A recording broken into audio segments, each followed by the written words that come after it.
Nananawagan po ako sa SL Agritech po na pakiayos po ang payment ng aming mga palay po ng farmers dito sa Nueva Ecija po. Magkano po sa inyo?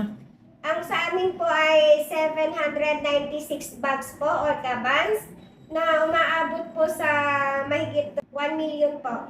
Kaya po pakiayos naman po kasi magdadalawang buwan na po kasi itong mula nung hakutin ninyo sa amin.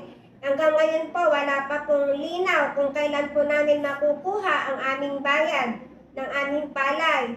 Kailangan na din po namin kasi mag-umpisa na naman po ang taniman.